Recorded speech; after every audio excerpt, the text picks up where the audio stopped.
Imagine 9 episodes into a show, you're introduced to a character who is essential to the main cast, and you hate him. This was my experience when I first watched One Piece. This long-nosed, no drip having, pineapple head looking, dookie brown wearing ass sorry, but Usopp's character was always just annoying to me. It felt like he never actually fit into the story and was almost just there to be there. So how did Usopp end up being one of my favorite characters ever?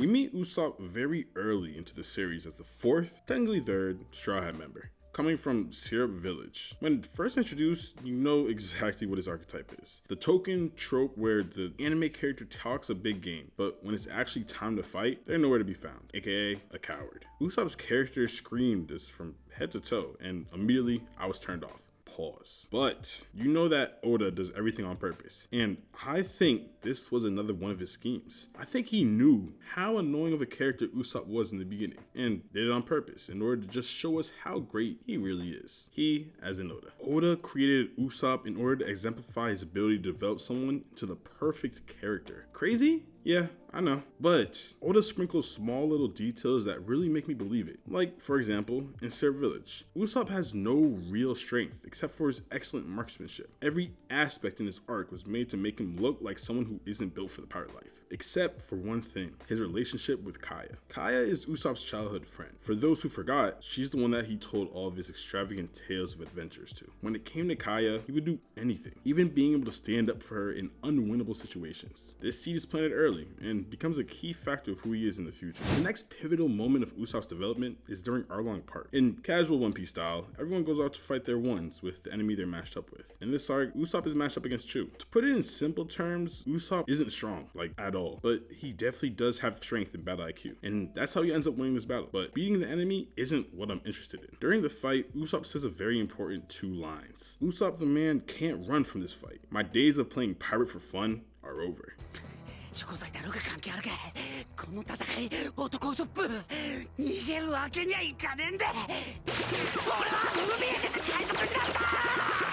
本物の勇敢なる海の戦士になるためにもう楽しいだけの海賊ごっこは終わったんだ。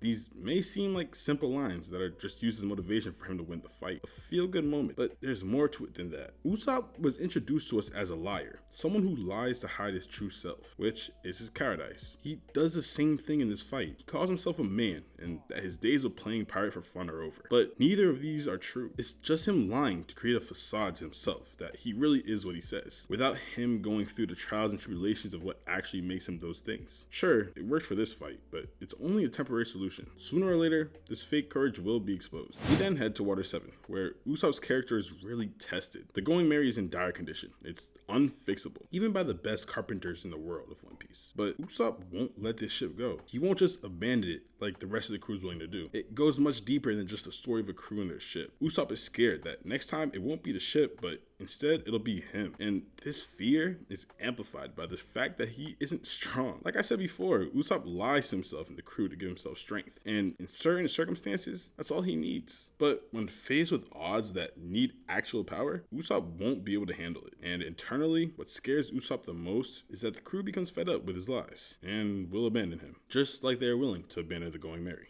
Oh, drink break. Nice.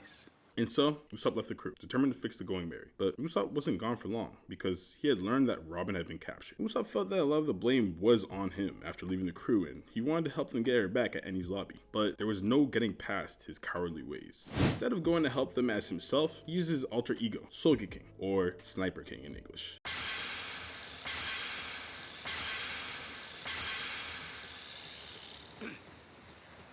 私の名はソゲキング。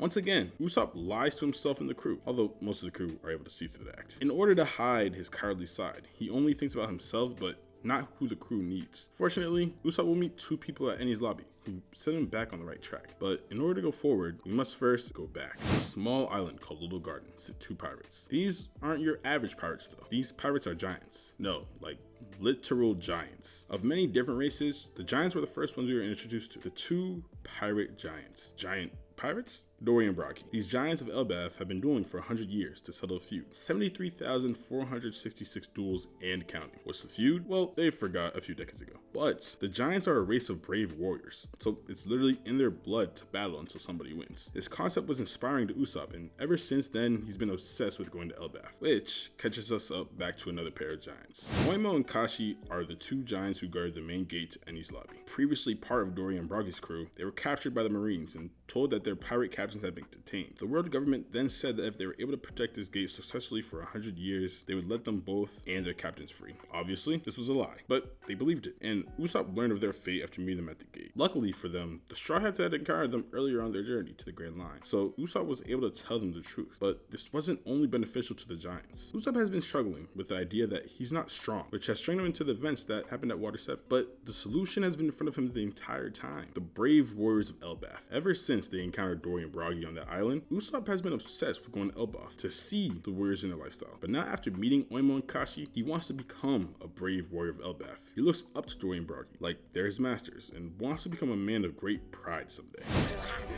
あの二人を師匠と仰ぎいつかあんな誇り高い男になると心に誓ったんだ。その俺の言葉を信じないのか。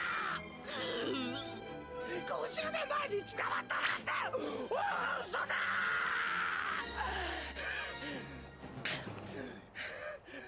I know, it's only a small difference between the two, but saying you want to see something and saying you want to be something are two very different realities. Honestly, this next scene is integral towards Usopp's growth, but more towards the crew's growth. I'm gonna play it anyway because this is an Usopp video. Sogeking. あの旗撃ち抜け。了解。新兵器巨大パチンコ名を兜その威力とくと見よう。必殺ファイヤーバードスター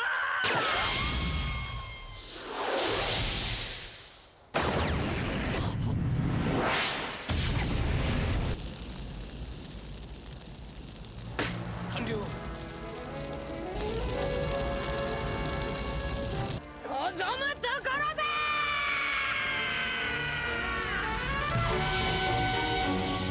After the mission to rescue Nico ends in a success, there's still one thing missing. Usopp still isn't part of the crew. The crew returns back to Water 7, and after a few days are prepared to set sail again because the Marines coming after them. But Usopp still isn't back on the crew yet. We get to the moment of decision, where the only way that Usopp can come back to them is to apologize for abandoning their captain. And he does. It's a point of realization for Usopp, where he understands that his worries of being abandoned because he was weak were false. In all actuality, Usopp has always been strong enough to be on the crew. He showed himself, as well as everyone else, that he was capable, as he was playing Sogeking. Sogeking was an integral part of the mission of rescuing Robin, the same way that Usopp is an integral part of the crew himself. Next, we return to Sabaody to see how post-time skip Usopp has changed. And there is a clear difference between pre-time skip Usopp and post-time skip Usopp. His strength. It's obvious just by comparing both character models that these are two different people. Post-time skip Usopp has upgraded weapons, upgraded ammo, and an upgraded physique to go with godly aim. After finally finding himself and his spot in the crew, Usopp's only lacking quality was his actual strength, and that's also where all of his previous problems stemmed from. But now that it's been solved, the only way he can go is up. Skipping ahead about 200 episodes, we arrive at Dressrosa post-time skip. With a few more islands under the Straw Hat's belt, Usopp's skills have only gone up, yet his bravery is still that of when we first saw him. This shows in excruciating fashion when he goes against Sugar. Yes, this entire fight, I could not stand Usopp, and y'all shouldn't have been able to either, because all he did this fight was betray his crew. Everyone else was giving their all in order to win against Sugar and Treble, and all Usopp did was run away, and somehow he won. I will admit though that the Tabasco grape scene had me crying laughing. That and the God Usopp scene as well.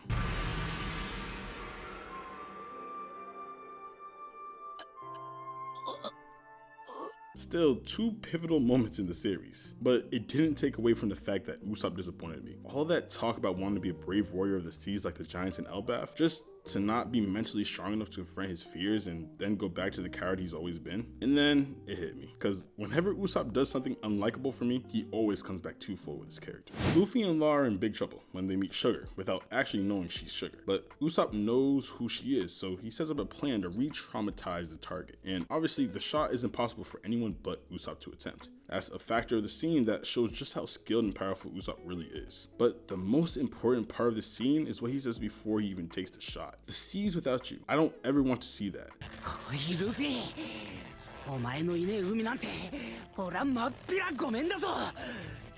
この国は誰が救う？ And this is when I remembered, once again, why Usopp was my favorite character. His true power doesn't come from himself, but from the feelings of wanting to see the people around him succeed, wanting to see Luffy reach his goals. Obviously, the show isn't finished, and there's still a long way till Usopp's character is completely developed. But Usopp developed into someone who was able to overcome his fears with the power of believing in someone. From episode 1 to now, Usopp is an entirely different character. I can't put into words how much I want to see what Usopp's character turns into towards the end of the show, but the amount of character development that he's had deems him worthy of being one of my favorite characters in the show. Make sure to like and subscribe. And look, I know I was gone for a minute, but to be fair, the last 3 videos I've posted have been taken down for copyright claims. And I also got my first copyright strike for some dumb shit. Also, my $3,000 laptop broke down after having it for a month. So I can 100% make this my excuse to not uploading in a few weeks. It's currently Razor K. No excuses though. I know most of y'all could probably care less, but this is the most fun I've had making videos in a while. So